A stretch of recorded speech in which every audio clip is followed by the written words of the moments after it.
a todos y bienvenidos de nuevo a esta nueva edición de Fater Talk, ya en su quinta edición, donde vamos a hablar sobre ergonomía y TME. Relajemos las cargas. ¿Por qué hablar hoy de ergonomía? Bueno, pensamos que cualquier momento es bueno, pero como muchos de vosotros sabréis, esta semana estamos celebrando la Semana Europea para la Seguridad y Salud del Trabajo, organizada por la Agencia Europea, ¿no? Nosotros, Fraternidad Muprespa, mantenemos una estrecha colaboración con la agencia y a lo largo de todo este año nos hemos sumado a la campaña de TME y hemos publicado multitud de artículos, de noticias, infografías. El curso de este mes de oferta educativa lo hemos dedicado precisamente a los sobreesfuerzos y bueno, pensábamos que organizar este Fater Talk hoy viernes, que es el último día de esta semana, pensábamos que era un broche final muy oportuno, ¿no?, para hablar sobre ergonomía. Y bueno, para hablar sobre ergonomía, hoy tenemos la suerte de contar con una de las mayores expertas en este ámbito, como es Mercedes Sanchís. Mercedes, saludos y bienvenida. Muchísimas gracias. Muchas gracias por invitarme a este Fater Talk y encantada de participar con vosotros. Bueno, Mercedes es directora en innovación en bienestar y seguridad laboral en el Instituto de Biomecánica de Valencia, en el IBV, que es un centro de referencia cuya misión es trabajar en soluciones científico-tecnológicas para mejorar la salud de los trabajadores y, paralelamente, también como consecuencia de ello, la eficacia, la eficiencia y competitividad de las empresas. Si echamos un vistazo a la sexta encuesta europea sobre condiciones de trabajo, arroja algunos datos llamativos, ¿no?, sobre los TME. Por ejemplo, dice que 3 de cada 5 trabajadores dicen estar expuestos o sufrir algún trastorno musculoesquelético. También se desprende de esta encuesta que 1 de cada 3 trabajadores que sufre TME considera que no va a poder trabajar más allá de los 60 años en su actual puesto de trabajo. Y además es una de las causas más frecuentes de incapacidad y jubilación anticipada. Teniendo en cuenta estos datos, Mercedes, vemos que la ergonomía es algo fundamental para la seguridad y salud en el trabajo, ¿no? Sin embargo, parece que las evaluaciones ergonómicas, bien hechas, siguiendo un método, digamos, riguroso, han quedado como en un segundo plano. Solamente se hacen muchas veces pues cuando el problema ya sale a la luz, ¿no? Es decir, cuando ya se ha declarado una enfermedad profesional o como consecuencia de ello no lo requiere o se lo requiere a la empresa un requerimiento de la inspección de trabajo. ¿Por qué se produce este factor y cómo podemos atajar los TME desde un punto de vista más preventivo y no tan reactivo? Creemos que uno de los principales factores que influyen en este efecto, ¿no?, en que a la ergonomía no se le preste la atención que requiere, es principalmente por la falta de formación, ¿no? Falta de formación, no hablo de los técnicos de prevención, sino falta de formación y concienciación de otros estamentos de la empresa, como puede ser, por ejemplo, la gerencia, el desconocimiento que tenga del impacto que tiene la ausencia de evaluación y prevención de riesgos ergonómicos en los trabajadores, o el impacto que tienen en las propias personas, en su salud y, por tanto, en los números al final de las empresas. Falta de formación y concienciación también en los propios trabajadores, que desconocen el impacto que puede tener sobre su salud este tipo de riesgos. Y un factor fundamental también es que, evidentemente, el principal factor de riesgo donde se centran principalmente los técnicos de prevención es en la parte de seguridad, ¿no?, que puede provocar accidentes o daños de forma inmediata y además muy graves y muy serios. No digo que no se deba centrar en la seguridad, por supuesto, la seguridad tiene que ser el elemento clave, sí, pero por supuesto sin dejar de lado la ergonomía y sin dejar de lado, pues bueno, que aunque los problemas o los trastornos musculoesqueléticos lleguen a medio o largo plazo, llegan y tienen un impacto, como comentaba, alto sobre la población trabajadora. Por tanto, yo me centraría como comentaba, en la formación, en la concienciación y la integración en la cultura preventiva de la parte ergonómica, que en muchos casos no está. Sin duda, hacer una evaluación de riesgos ergonómica no es tarea sencilla. Es decir, muchas empresas y sobre todo muchos técnicos de prevención, cuando nos tenemos que afrontar a hacer una evaluación de riesgos ergonómica, nos surgen muchas dudas, ¿no? ¿Por dónde empezar? ¿Qué método seguir de evaluación de los múltiples que hay? ¿Por qué puesto de trabajo comenzar? Es complicado, es decir, nos surgen muchas dudas. danos algunas pautas para afrontar correctamente una evaluación de riesgos y también coméntanos un poco sobre Ergo IBV, ese software que ha desarrollado el IBV para realizar las evaluaciones ergonómicas. Sí, como comentaba antes, es necesaria mucha formación y mucha experiencia para identificar los riesgos ergonómicos, evaluarlos y implementar medidas que alivien, resuelvan o disminuyan esos niveles de riesgo. Nosotros somos conscientes de la dificultad que entraña y de lo difícil que es el punto inicial, que es identificar los factores de riesgo más importantes desde el punto de vista ergonómico y, por tanto, para el riesgo de trastorno musculoesquelético de los trabajadores. En ese sentido, desde el IBV, en base a nuestra experiencia y al listados de evaluación rápida que existen en el mercado, en la bibliografía, elaboramos un módulo dentro del Ergo IBV que se llama ErgoCheck, que lo que ayuda es a los técnicos de prevención a identificar cuáles son los factores de riesgo más importantes, de riesgo ergonómico más importantes para diferentes puestos de trabajo. Con este módulo ErgoCheck, los técnicos de prevención pueden, por un lado, realizar un mapa de riesgos ergonómicos de sus empresas, es decir, ver dónde tienen los puntos rojos o los puntos clave donde deberían empezar a trabajar para reducir el nivel de riesgo ergonómico de sus organizaciones.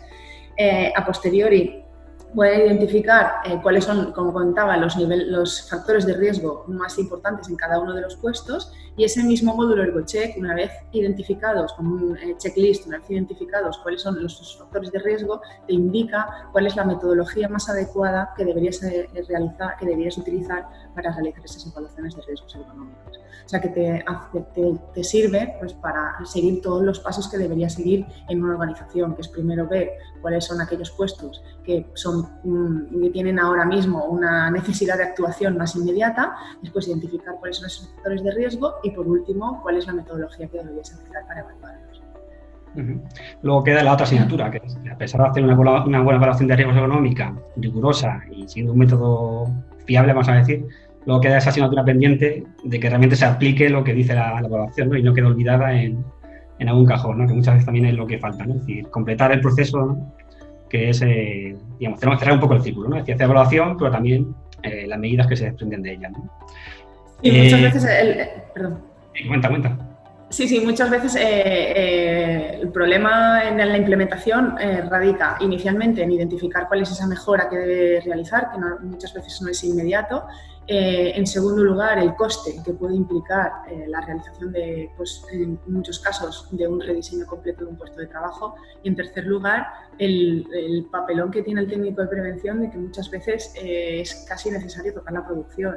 Y ahí ya el papelón, bueno, que os voy a contar, ¿no? El papelón es importante porque, claro, ya tocas directamente o gastas el dinero en rediseño o gastas el dinero en producción. Entonces, ahí en muchos casos es complicado porque no se ha hecho bien desde el principio, no se ha hecho un diseño adecuado del puesto de trabajo desde el minuto cero. Un reto que tenemos ahí en el futuro, que bueno, lo vemos ahí un poco lejano, pero que está ahí, es el tema del envejecimiento. Si miramos la demografía en nuestro país, vemos que es una pirámide invertida donde predomina el sector adulto frente a los jóvenes, entre otras causas por la baja natalidad. Esto quiere decir que en muy poco tiempo el mayor porcentaje de la población van a ser aquellos trabajadores que podemos denominar seniors, ¿no? Aquellos trabajadores con más de 55 o 60 años y que, como tú indicas, que también a la par que se aumenta la esperanza de vida, también se prevé que vaya a aumentar también la edad de jubilación cada vez más, pues es un colectivo al que debemos cuidar especialmente, ¿no? ¿Qué puede hacer la ergonomía para que el trabajador de hoy, que todavía es joven, que goza de buena salud, llegue a esa edad en plena facultades físicas, pueda continuar trabajando? Y si el IBV ha desarrollado algún tipo de proyecto de estudio sobre este tema.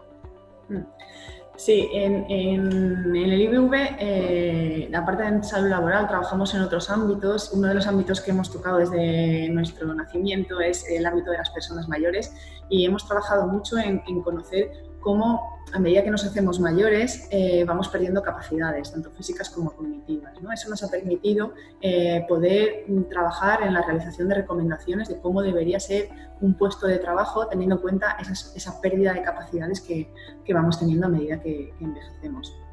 En esa línea hemos trabajado la parte de envejecimiento de la población trabajadora desde diferentes ámbitos.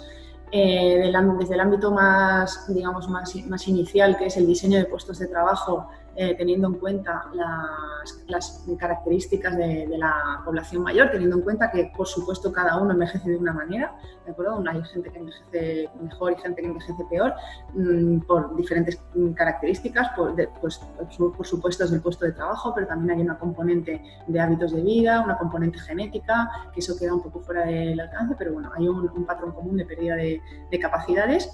Pues hemos trabajado en el diseño de puestos de trabajo, hemos trabajado también, por ejemplo, en el sector químico, publicamos una guía de cómo definir los turnos de trabajo para personas mayores de 50 años, teniendo en cuenta que la nocturnidad y los turnos tienen un impacto mayor sobre este tipo de población. Y trabajamos también, aparte del diseño de puestos de trabajo, el trabajo a turnos, en ya una estrategia más, la definición de estrategias más integrales de promoción de la salud o de gestión de la edad dentro de las empresas. En esa línea elaboramos junto con AESPLA y por tanto participó también Frater en la elaboración de una guía de gestión de la edad en el trabajo, que lo que buscaba era un poco generar un marco teórico de cómo debería ser una estrategia de gestión de la edad en el trabajo, y por otro lado también que experiencias de empresas grandes como las que están dentro de AESPLA explicaran o expusieran cuáles son las estrategias que están llevando, qué pasos han seguido, con qué piedras se han tropezado, para ayudar a empresas más pequeñas que cuentan con menos recursos o que pueden permitirse menos el lujo de tropezar y volver a levantarse, pues explicarle cuáles son sus experiencias y cómo a ellos les ha funcionado o no les ha funcionado. Entonces es para ayudar un poco también a que no solo sea cosa de las empresas grandes, sino que también las empresas pequeñas cuenten con información de cómo hacerlo.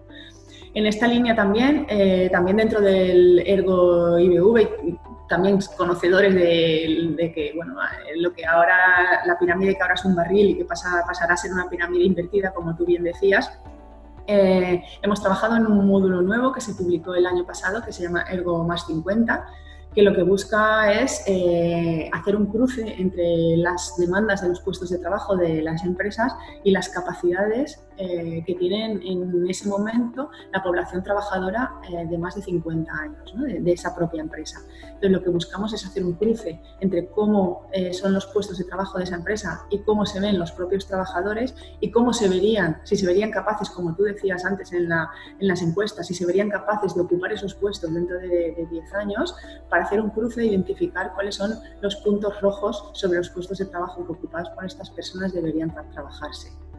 Es decir, si vemos que las personas que están ocupando esos puestos están de pie más tiempo del que pueden aguantar o están realizando una tarea, también depende un poco de cuánto tiempo lleves ocupando ese puesto, de si tienes patologías previas, etc. Ahí hay una serie de handicaps a tener en cuenta, pero bueno, ya le da a las empresas unas pistas de cómo abordar un problema que en muchas ocasiones las empresas están abordando antes de que les aparezca.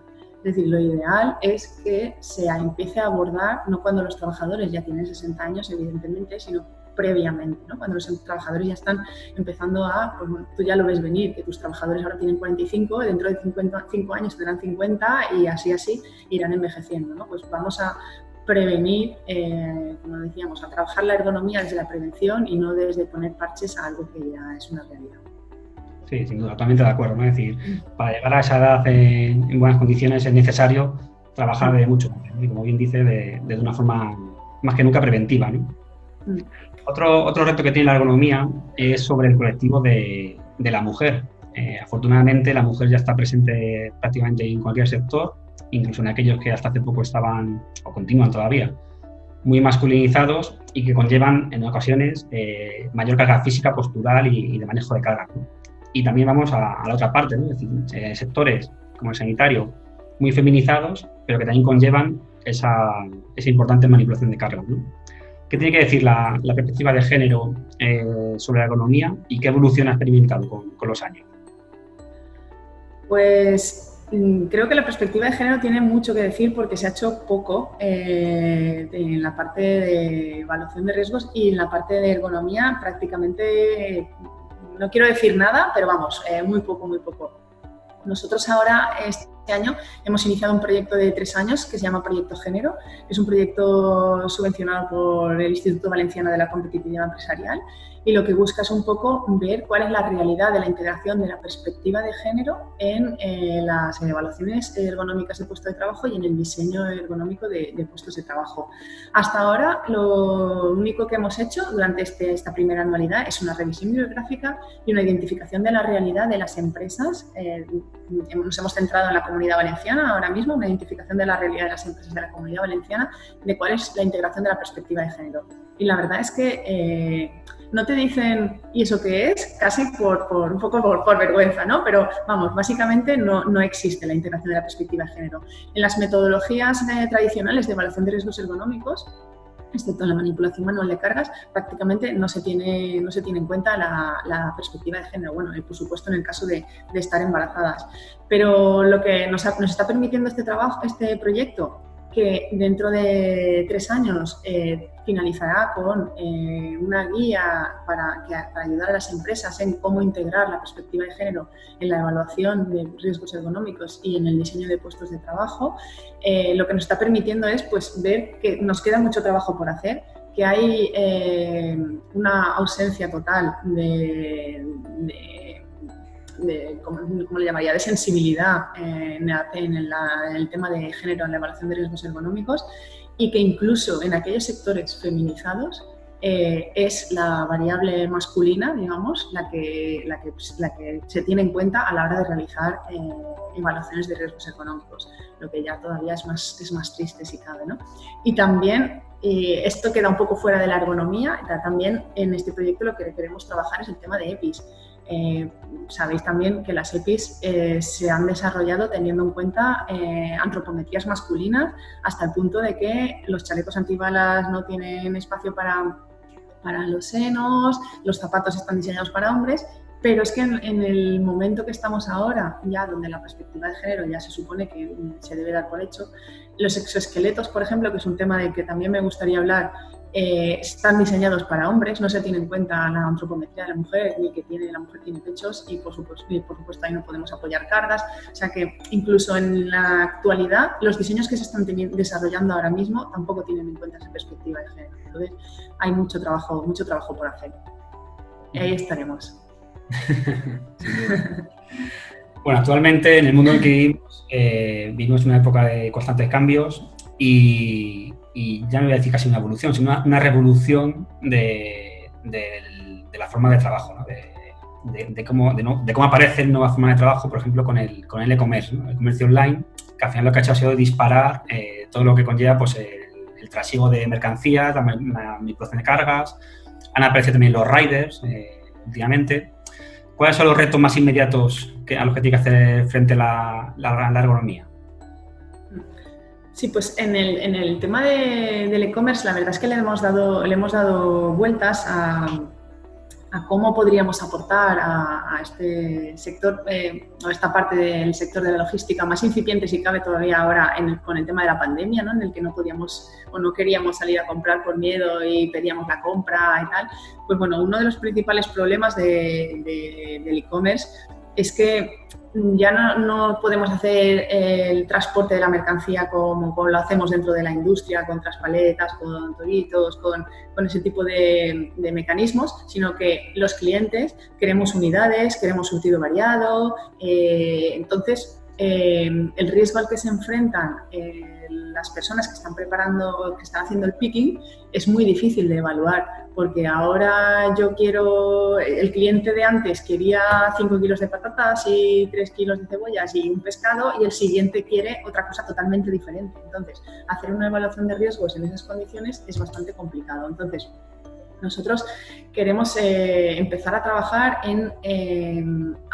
nos gustaría, o creemos que el reto está y nos gustaría empezar a trabajar en identificar el riesgo ergonómico en base a los pedidos y a partir de ahí hacer una asignación a los diferentes trabajadores que están realizando el picking en base a una acumulación de riesgo a lo largo de la jornada laboral. Eso es un sueño que está muy lejos, por supuesto, pero eso sería lo ideal. Cuando nosotros hacemos un pedido, ya seamos capaces, ya sea capaz un sistema inteligente, esto es de tecnología 4.0, de pues ya podemos identificar cuáles son los pesos, dónde están ubicados, tanto dentro del almacén como en el estante, si ya se han pedido más elementos, más unidades de esos elementos y por tanto yo me tengo que meter más hacia dentro del estante para cogerlo, exactamente cuál es el elemento que tengo que coger, si tengo que esperar a que se haga algún tipo de tratamiento sobre ese producto, etcétera, ¿no? Son una serie de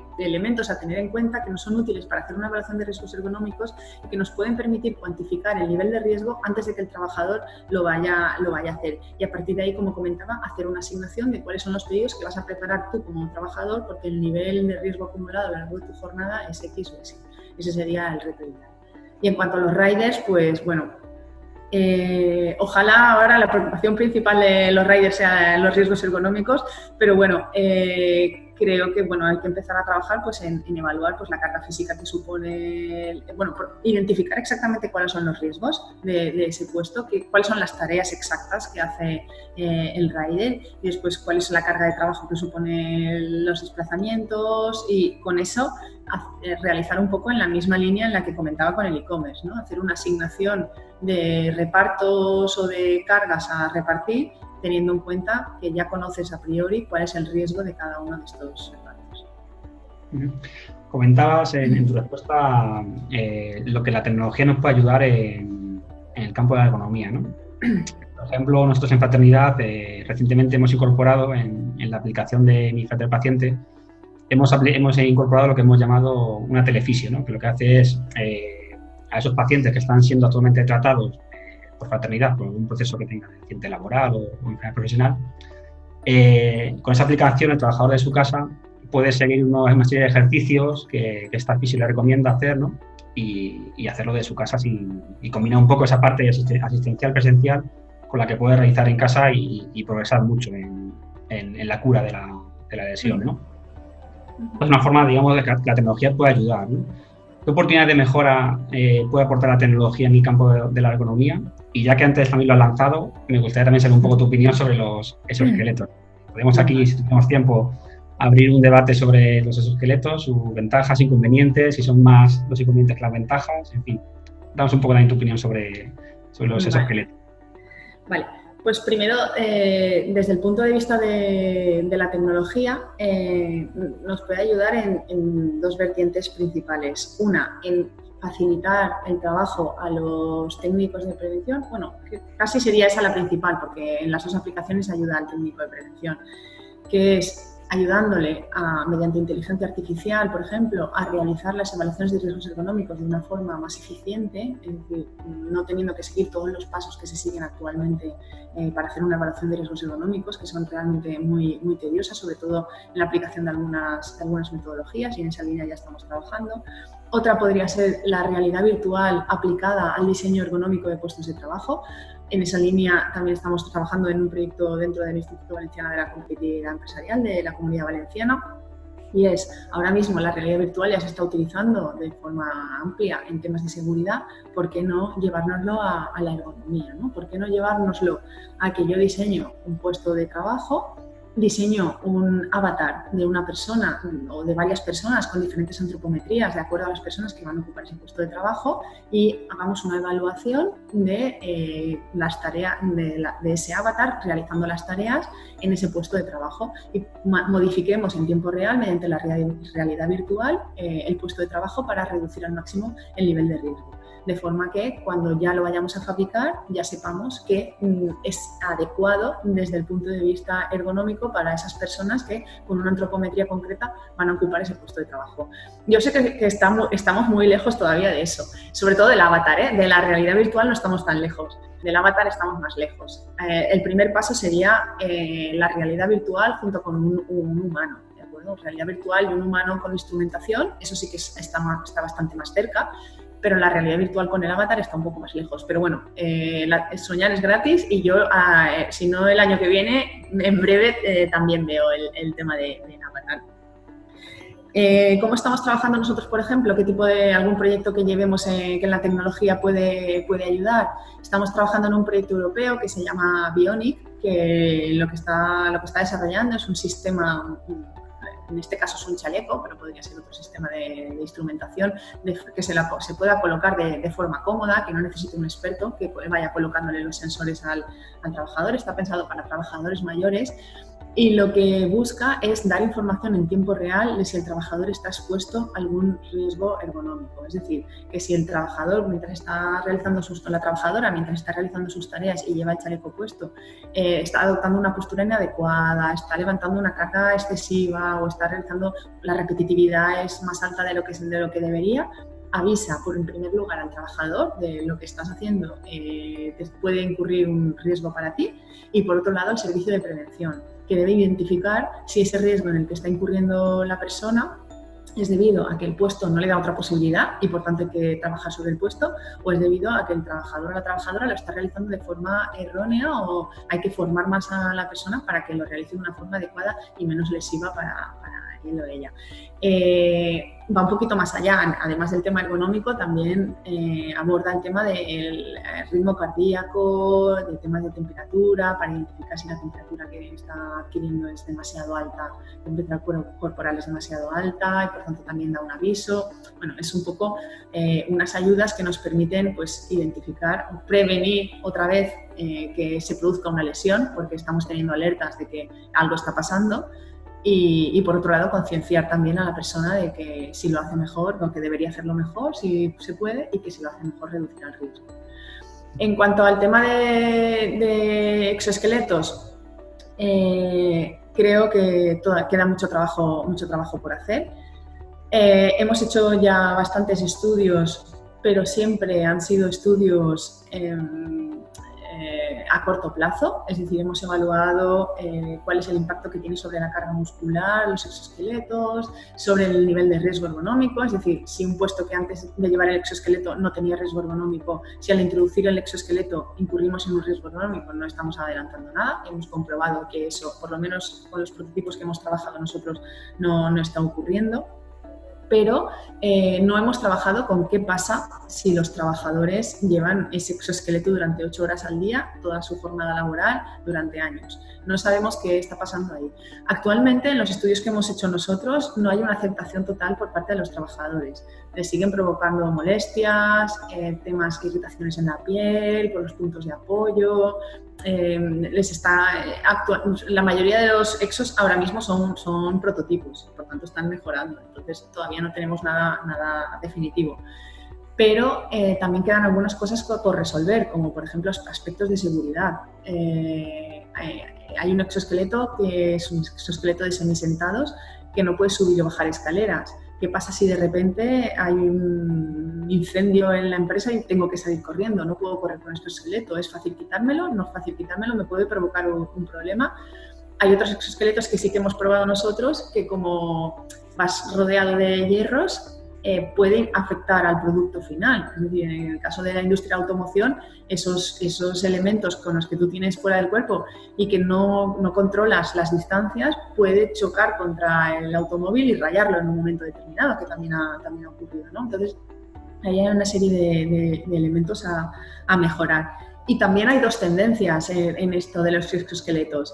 Hay quien aboga porque los exoesqueletos son únicamente para mejorar el confort y que el puesto de trabajo tiene que ser con riesgo ergonómico aceptable en todos los casos, y hay quien aboga por si puedo levantar 40 kilos con el exoesqueleto, ¿por qué no? Si la carga muscular o la carga a la que estoy sometiendo a mis grupos musculares es la misma que cuando levanto 15 sin exoesqueleto. ¿O por qué no puedo estar en lugar de 30 minutos en un puesto y rotar a otro, puedo estar 2 horas? Si realmente quién me está ayudando a hacer ese trabajo, o mi carga es la misma media hora sin exo que 2 horas con exo. Es una discusión que, bueno, como digo, hay dos vertientes y todavía no se ha llegado a una conclusión. Por otro lado, también falta mucha normativa en cuanto a la evaluación de riesgos ergonómicos, en cuanto a la evaluación sobre los exoesqueletos. Cualquier exoesqueleto que hay en el mercado sirve, ¿Tienen el mismo impacto todos los exoesqueletos sobre la carga muscular, sobre el confort? No lo sabemos porque no hay ninguna normativa de momento que evalúe cuál es el efecto real sobre el exoesqueleto, si realmente funciona o no funciona o tiene el impacto esperado. Entonces, es otra línea en la que hay muchísimo trabajo que hacer y ahí estamos también. Sí, hay todavía mucha incertidumbre, ¿no?, sobre esos esqueletos. Todavía se mueve en una línea muy delgada, ¿no? Bueno, hay que ver todavía beneficios, ventajas y sobre todo, ¿no?, como decíamos al principio, si la ventaja supera los inconvenientes, ¿no?, de portarlo.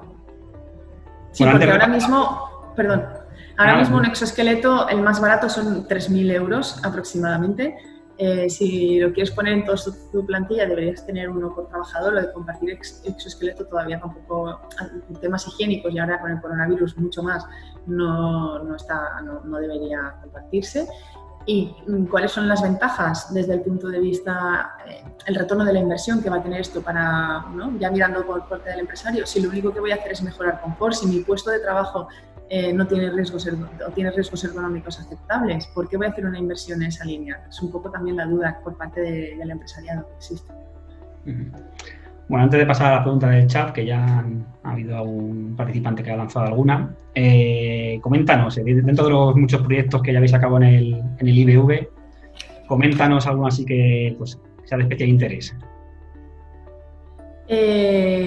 Pues de especial interés, aparte del Bionic, que todavía está vivo ahora, trabajamos ya hace años en uno que también era el trabajo del futuro.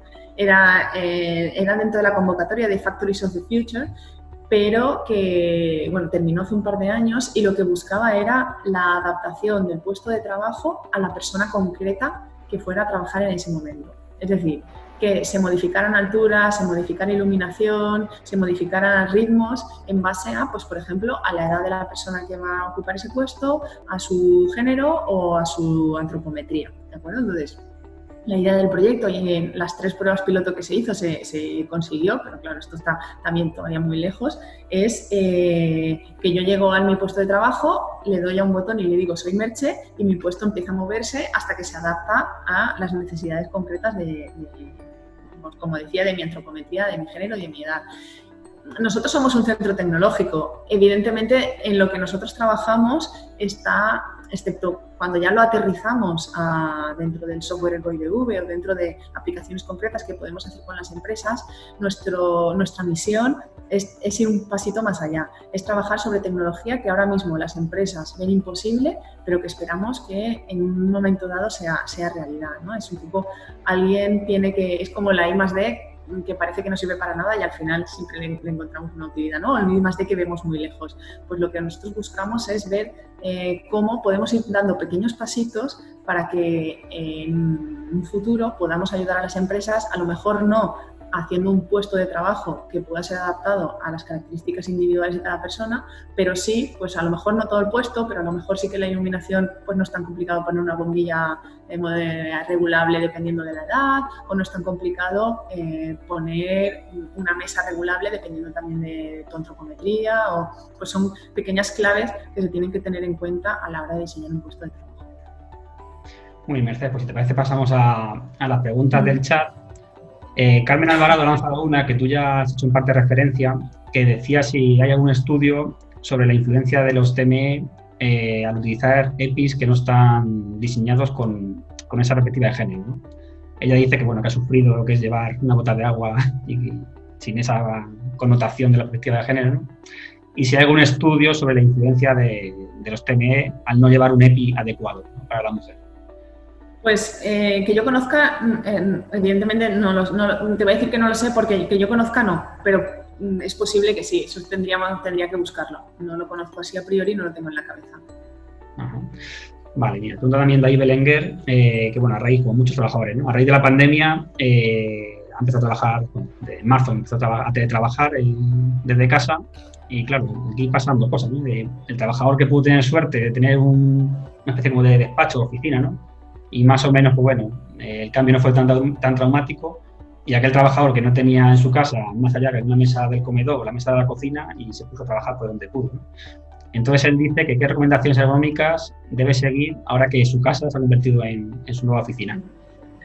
Sí, en ese sentido sí que desde el IBV Y desde nuestra parte de responsabilidad social empresarial, cuando pasó todo esto y todos nos fuimos a casa a trabajar, teniendo en cuenta nuestra experiencia y nuestro conocimiento en temas de ergonomía y salud laboral, creíamos que teníamos que hacer algo, ¿no? Para ayudar a pues, esas empresas que tienen a sus trabajadores en casa y esos trabajadores que están en casa y no saben muy bien cómo hacerlo. Entonces, publicamos en una web Yo me quedo en casa, pues unas pautas de cómo abordar la adaptación de tu puesto de trabajo en tu casa, ¿no? La silla más adecuada, cómo ajustar tu mesa, tu iluminación, desde ahí hasta después cómo realizar pausas y pausas activas. Es decir, al hecho de estar en casa trabajando, de no tener horario, porque también tenemos a los niños en casa y trabajamos cuando podemos y pasamos muchas horas sentada y no podemos salir de casa y movernos, pues unos vídeos que marcaban unas pautas de cómo hacer estiramientos de cuello, espalda, etcétera, que ayudara un poco a aliviar esa carga muscular que tenía sobre todo en la parte superior por estar delante del ordenador trabajando. Entonces, animo a consultarlo, que es más, seguro que es mejor que lo que yo pueda explicar ahora. Pregunto también, Alejandro Quintana pone sobre la mesa un aspecto también muy interesante y muy de futuro, ¿no? Que es el tema de la robótica. Él dice que si no creemos que los riesgos por manipulación de cargas, es decir, todas aquellas tareas que ahora mismo hace el trabajador, que son un poco las más sufridas, ¿no? Pues manipulación de carga, movimientos repetitivos, posturas forzadas, si eso va a estar, digamos, en extinción y se va a encargar de ello la robótica, ¿no? Y cómo está de cerca o de lejos ese momento en que la robótica se haga esos trabajos. Si algún momento va a pasar, que a lo mejor nunca llega a suceder, no sabemos. Sí, pues, bueno, de las revisiones y las lecturas que hemos hecho nosotros y lo que dicen los mayores expertos en este tema es que el 50% actualmente de los puestos que existen actualmente de trabajo podrán ser sustituidos en un futuro no muy lejano por robots. Principalmente puestos que suponen una carga física y que son repetibles, y puestos también de tratamiento de datos y tratamiento de información, que todo eso con la tecnología actual ya se puede hacer. Ya no quiero pensar en la tecnología que puede venir, porque ahora estamos hablando de porcentajes y de fechas de tecnología que conocemos, pero evidentemente, según estudios también, el 70% de los niños que ahora están escolarizados tendrán puestos de trabajo que actualmente no conocemos y que no existen. Entonces, con esa realidad, pues cualquier cosa que digamos puede ser con una bola de cristal y no tenerlo muy claro. Sí que hablan de 2055 como fecha en la que la robótica ya será una realidad y esa sustitución de personas o de los puestos de trabajo sea por robots, sea real, pero también hablan de un margen de 20 años, de más o menos 20 años, que dependerá un poco de la realidad principalmente económica y social del planeta, porque estamos hablando de algo ya muy, muy global. Dependerá pues, del coste que tenga implantar toda esa tecnología y del coste de la mano de obra. Teniendo en cuenta lo que está pasando ahora con el tema COVID y lo que va a suponer esto, yo creo que eso es lo que va a hacer, en lugar de adelantar la llegada de esa robótica, va a ser retrasar por los dos temas que comentaba, por el coste que va a suponer, que las empresas no van a poder abordarlo, y porque la mano de obra es cierto que cada vez es más barata.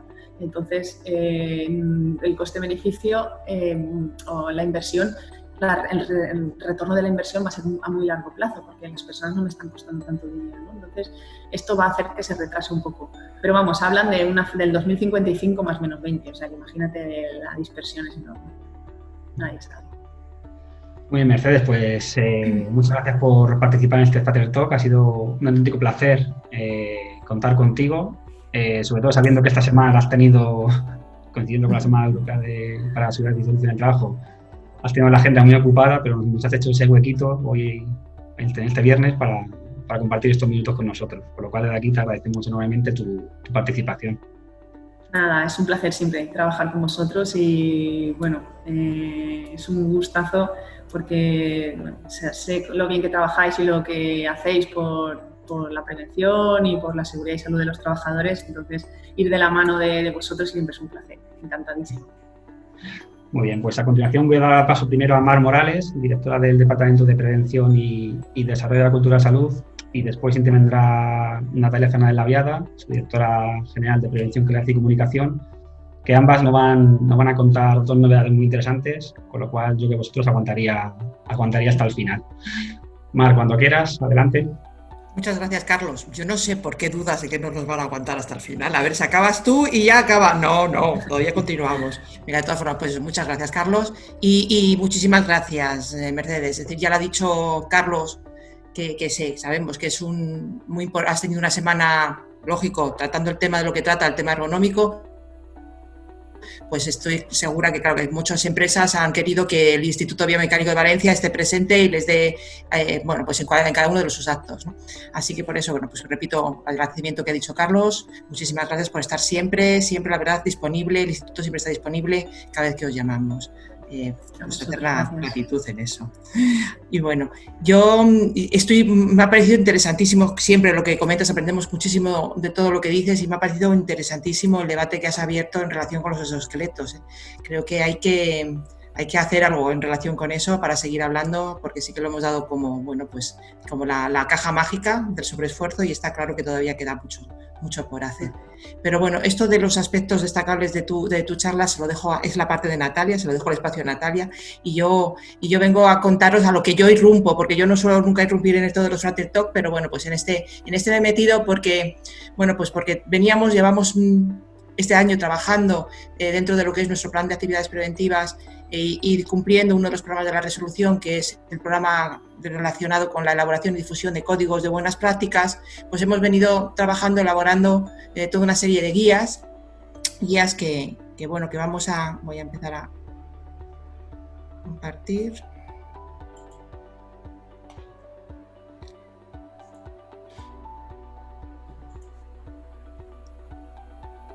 Bueno, pues son nuestras 15 guías que, bueno, como veis, tratan de diferentes temas. Consideramos que son imprescindibles, no porque lo hagamos nosotros, sino porque, bueno, creemos que son diferentes temas que hay que poner de relieve en relación con el tema de la mejora de la gestión. Pues tocamos temas como life safety, investigación de accidentes, cultura preventiva, liderazgo, enfermedades profesionales, temas de ergonomía, como puede ser, pues musculoesqueléticos, soluciones en la manipulación manual de cargas, o de salud, campos, cancerígenos, químicos, sobre el bienestar, programación neurolingüística, estrés, inteligencia emocional, psicosociales, tecnología aplicada a la innovación, home office.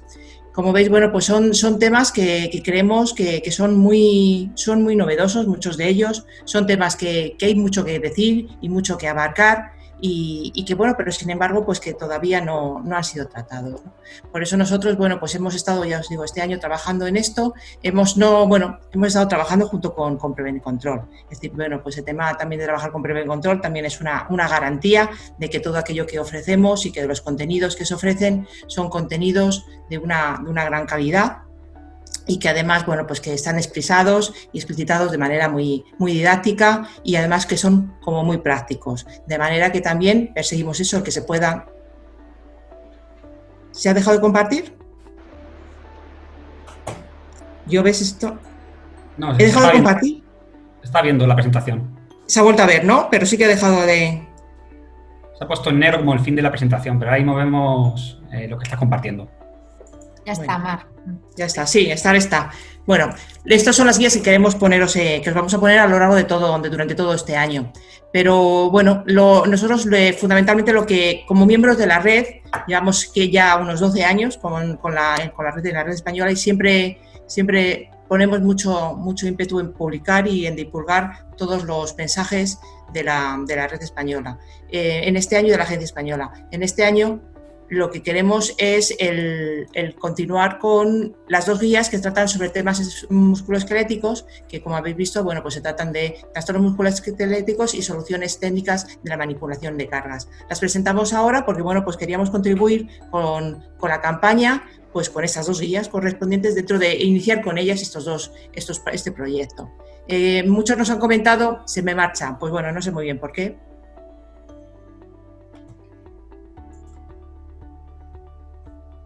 Bueno, ¿veis? Como siempre tengo yo un cachondeo con el tema de las presentaciones. Bueno, son guías que aportan mucho, bueno, pues son muy visuales, con contenidos muy didácticos y que lo que queremos es plantearos y poneros porque cuando, bueno, voy al bolo, ya me he despistado totalmente todo lo que quería decir. Ya está, así que bueno, pues comienzo de nuevo en relación a que estas son las guías que queremos presentaros. ¿vale? Y muchos nos comentan que sí, ¿por qué? De nuevo, es que hay falta cosas por decir en relación con los trastornos musculoesqueléticos, pues nosotros creemos que sí que faltan todavía muchas cosas que decir, ¿no? Tú lo has dicho, Mercedes, falta mucha concienciación todavía, y parece mentira, ¿no? Falta que realmente cuando es uno de los accidentes y de los problemas de musculoesqueléticos, o sea, los problemas de salud laboral más frecuentes en nuestro entorno laboral, sin embargo, lo que nos encontramos es que están totalmente, bueno, las empresas no están preocupadas o no están principalmente preocupadas con ello. Cuando vamos, vemos que les preguntamos muchas veces qué es lo que sucede, es decir, por sus evaluaciones de riesgo, y nos damos cuenta que o sea, por los análisis de los accidentes, las empresas no realizan los análisis de accidentes, al contrario, se quedan como muy desconcertadas de que les preguntemos que por qué van a realizar una investigación del accidente, ¿no? Es decir, si es un sobreesfuerzo, ¿no? Esto de alguna manera es un síntoma de que las empresas no ven el valor real de lo que es en sí tratar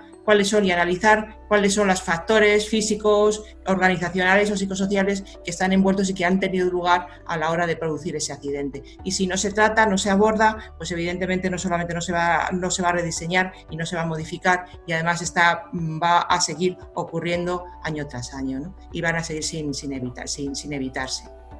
Por eso creemos que sí, que es necesario seguir trabajando en estas guías que, como veis, bueno, pues exponen, sobre todo hemos querido que sean guías eminentemente prácticas de manera que todo aquello que se exponga sean prácticas que pueden luego transponerse y en nuestros centros de trabajo y copiarse. Son experiencias que han salido, que se han puesto en éxito vamos a admitir a esta persona, se han puesto en éxito en otras empresas, y que además, bueno, pues se pueden seguir, ¿por qué no?, también haciendo trasladarse al resto de empresas. No todas las prácticas que se ponen son excesivamente caras, sino que también vemos si podemos aportar soluciones, vemos que son soluciones sencillas y muy económicas. Y bueno, conocer que todas las prácticas se van a ser descargables desde nuestra web, desde el aula de prevención, desde Fraternidad, veo que se me va a volver a cortar, de fraternidad.es. Aquí podéis acceder a nuestro aula. María os va a poner el link correspondiente para que se puedan descargar, para que conozcáis cómo se pueden descargar. Son guías que, como ya os digo, es decir, iremos presentándolas mes a mes, y bueno, pues estamos seguras que os van a aportar conocimientos prácticos, sobre todo muy prácticos y con exitosos, para poderlos aplicar dentro de vuestra empresa. Y bueno, yo voy a dejar ya de paso, antes de que esto se me vaya, a Natalia para que vaya haciendo el cierre. Muchas gracias, Mar. Sí, perfecto. Muchas gracias. Gracias, Carlos, gracias, Mar, y sobre todo muchísimas gracias, Mercedes, efectivamente, por compartir este ratito con nosotros, que es fundamental. Eres el broche de oro, como dijo Carlos, a una semana intensa en la que seguro que has trabajado muchísimo, y para nosotros, pues qué decirte, un placer y un honor que hayas tenido este rato. Cuando empezasteis a decir que 3 de cada 5 personas sufren trastornos musculoesqueléticos, seguro que si empezamos a hacer una encuesta aquí rápida, todos empezaríamos a decir que al que no le duele por una parte, le duele por la otra, ¿no? Pero claro, cuando ya decimos que 1 de cada 3 dirá que no puede llegar a los 60 años en condiciones óptimas para seguir trabajando, teniendo en cuenta que la jubilación, si sigue así, trabajaremos hasta los 150 años, pues también es un tema preocupante, ¿no? A ver cómo lo hacemos. ¿Cuántos Fratertalk llevamos ya, Carlos? 5, ¿no? Pues fíjate, en los 5, independientemente de la temática que hayamos tratado, hay un punto común, y tú has empezado por él: la falta de formación y de concienciación. Es que da igual el tema que toquemos, que siempre esta falta de concienciación por parte de gerentes y trabajadores, como bien has dicho, ¿no?, de toda la pirámide, es lo que caracteriza, para mí, el principal problema que tenemos los prevencionistas y por qué no acabamos de abordar esto en condiciones.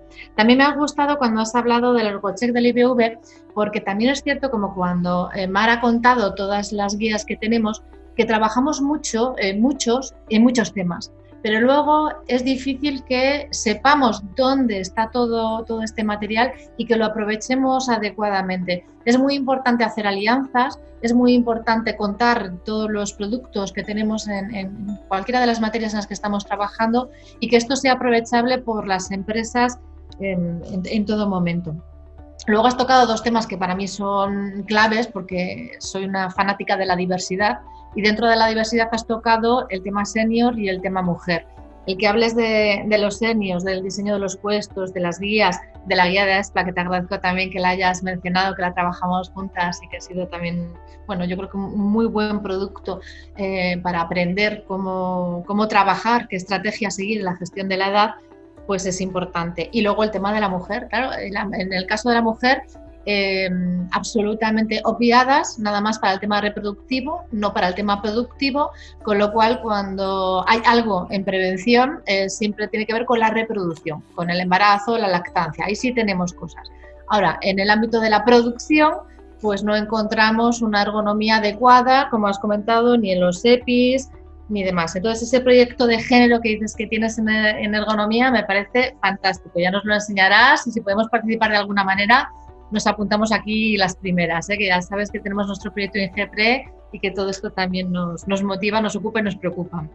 Y luego me ha gustado lo que has dicho de la tecnología, porque es verdad que aquí estuvimos planteándonos también un proyecto sobre esos esqueletos, ¿verdad, Mar? Que al final no conseguimos llevarlo adelante y es que también nos generaba muchas dudas y las has planteado tú. Bueno, a mí no se me había ocurrido lo del tema de que estés con el exoesqueleto, hay un incendio y no puedas siquiera moverte o cómo quitártelo, que eso me ha hecho que pensar. Pero sí el rechazo de los prototipos por parte del propio trabajador. ¿Realmente qué ventaja va a tener esto o no sobre lo que se está buscando, que es mejorar el bienestar del trabajador? El retorno de la inversión. Al final todo esto tiene un componente económico. Cuando tenemos que convencer a nuestros jefes de hacer algo, el retorno o hay un ROI claro en lo que hacemos o cuesta también convencer, ¿no? Entonces, bueno, me ha parecido muy interesante lo de Bionic, los avatares, los esqueletos, todo lo que has comentado ahí. Y por último, el tema del teletrabajo. El teletrabajo, que como dice el refrán, ha venido para quedarse. Bueno, en un primer momento nos lanzamos todos y cada uno fue, sálvese quien pueda en casa, ¿no? Pero eso tiene que cambiar. Por eso hay un Real Decreto Ley 28/2020 en el que se está marcando ya pautas sobre cómo tiene que ser el teletrabajo.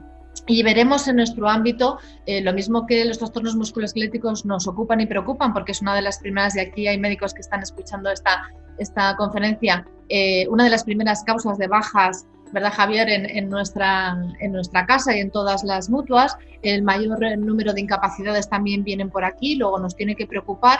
Y ahora a mí me salta con el teletrabajo cómo vamos a gestionar los accidentes de trabajo en tiempo y lugar, o de qué manera se considerará que estaba yo en ese momento trabajando, o me estaba haciendo un café y me cambié con el café, o me caí por las escaleras, o aquí tenemos otro mundillo que será muy interesante, Javier y el resto de los médicos que nos están escuchando y gestores de prestaciones, a la hora de saber qué es accidente o no de trabajo en relación con el teletrabajo o con los problemas ergonómicos que puedan aparecer.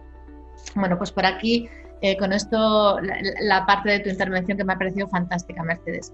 Y para terminar, que siempre me gusta encauzar el siguiente Fratertalk para que se nos enganche el personal, pues claro, tiene que ser, como no puede ser de otra manera, con la celebración de la tercera semana, que tengo a David Revillo por alguna parte, a la tercera semana de la seguridad vial.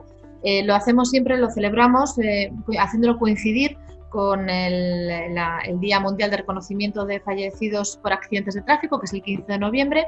Este año lo vamos a hacer del 4 al 15 de noviembre para prevenir otra pandemia que está ahí, que ha estado, que esperemos que no esté durante mucho más tiempo, pero que sigue ocurriendo. Todo lo que tiene que ver con la siniestralidad vial laboral de los accidentes sin itinere. El dato del Ministerio en el 2019 reflejaba que cada semana 4 personas fallecían con motivo del trabajo en relación a la seguridad vial. Obviamente se han reducido con la pandemia, con los confinamientos, cuando si no podemos salir de casa, pues nos pasarán otras cosas, ¿no? Pero será difícil que nos atropellen o que haya accidentes. Pero fijaros, aún así ha habido 124 fallecidos este año en relación a accidentes de tráfico laborales. Esta edición obviamente está condicionada otra vez por la pandemia y por el COVID. Tenemos que acudir a las nuevas tecnologías, tenemos que acudir a los webinars y en vez de hacer los talleres tan estupendos, ¿verdad, David?, que hicimos el año pasado por toda España con los mejores partners, pues bueno, lo vamos a transformar en webinars. Vamos a tener, por supuesto, alineados a la ODS 3 y 17, la colaboración con la DGT, con la Fundación CENAE, con ASLEME, Stop Accidentes, con Barry, Movilay España, Movilidad Vial, Tráfico y Tránsito, Ernst & Young, y empresas y mutualistas que hubieran ganado premios Escolástico Zaldívar en esta categoría, o bien tienen actividades o praxis muy importantes relacionadas con la seguridad vial, como la Diputación de Pontevedra, Corporación Massadeu, Pañalón, Autacor y Spar Ibérica. Bueno, con el cartel La distancia salva vidas, que como vamos cortos de tiempo no le voy a decir a David que me lo ponga, pero hemos hecho un salvavidas relacionado con la seguridad vial, pues vamos a hacer 6 webinars por temáticas, cada una específica, sectores esenciales que no han cesado la actividad durante la pandemia, colectivos vulnerables, sensibilización y comunicación, como no Mercedes, factor humano, alcohol, drogas, medicamentos o distracciones y gestión de flota de vehículos y mejoras de comportamiento de conductores mediante sistemas de ayuda, es decir, la tecnología, como la tecnología nos ayuda también a resolver todo esto, aparte de un montón de actividades que como todos los años de formación y learning, etcétera, que vamos a hacer. Bueno, pues con esto termino. Nuestra cita mensual con el Frater Talk será el día 13 de noviembre a las 10 de la mañana, en este caso con Marco Goyos, que sabéis que es la presidenta de AESLEME, que encima este año hace 30 años de existencia de su asociación, así que por favor apuntaros a este viaje con diferentes paradas muy seguras que compartiremos con grandes partners, con la DGT y con empresas mutualistas, para seguir trabajando por la seguridad vial laboral. Muchísimas gracias a todos y nada, que nos vemos dentro de un mes. Gracias.